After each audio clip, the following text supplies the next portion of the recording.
ആലപ്പുഴയിൽ ആഡംബര കാർ നിയന്ത്രണം വിട്ട് സ്കൂട്ടറിലും ഓട്ടോറിക്ഷയിലും ഇടിച്ചു കയറി. സ്കൂട്ടർ യാത്രികനായ യുവാവിന് പരിക്കേറ്റു. വട്ടപ്പള്ളി സ്വദേശി ജെസ്സി ജാസിനാണ് പരിക്കേറ്റത്. ഓട്ടോ ഡ്രൈവർ പരിക്കേൽക്കാതെ രക്ഷപ്പെട്ടു. കാർ ഓടിച്ചയാൾ ഉറങ്ങിപ്പോയതാണ് അപകട കാരണമെന്നാണ് പ്രാഥമിക നിഗമനം. ശരത് SS നൽകും വിശദാംശങ്ങൾ. ശരത്, എങ്ങനെ അപകടം സംഭവിച്ചു എന്നാണ് മനസ്സിലാക്കുന്നത്?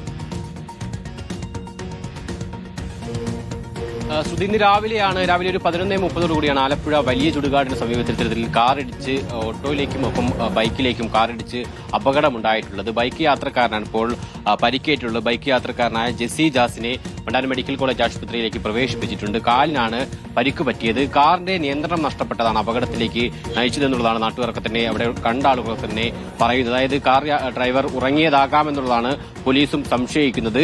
ആദ്യം ഈ സ്കൂട്ടറിലേക്ക് ഇത്തരത്തിൽ ആലപ്പുഴ ഭാഗത്തേക്ക് വരികയായിരുന്നു കാർ. അങ്ങനെ അമ്പലപ്പുഴ ഭാഗത്തേക്ക് പോകുന്ന സ്കൂട്ടറിലേക്ക് ചെന്നിടിക്കുകയും ഇടിച്ചു കയറുകയും പിന്നീട് തൊട്ടുപുറകിൽ വന്ന ഓട്ടോയിലേക്കും ഇടിച്ചു. ഓട്ടോയിൽ ഇടിച്ച ശേഷമാണ് ഈ കാർ നിന്നത്. അതുകൊണ്ട് തന്നെ സ്കൂട്ടർ യാത്രികന് കാലിനടക്കം കാര്യമായ പരിക്കുണ്ട്.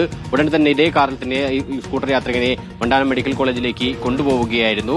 ഈ ഓൺലൈനിൽ മീൻ വിൽപ്പന നടത്തുന്ന സ്കൂട്ടർ യാത്രികനാണ് തരത്തിൽ പരിക്ക് പറ്റിയിട്ടുള്ളത്. ഈ പറയുന്നത് പോലെ പോലീസിന്റെ പ്രാഥമിക നിഗമനം എന്തായാലും ഈ കാർ ഡ്രൈവർ ഉറങ്ങിയതാവാം അപകടത്തിലേക്ക് നയിച്ചത് എന്നുള്ളതാണ്. ശരത് SS ആണ് വിശദാംശങ്ങൾ നൽകിയത്.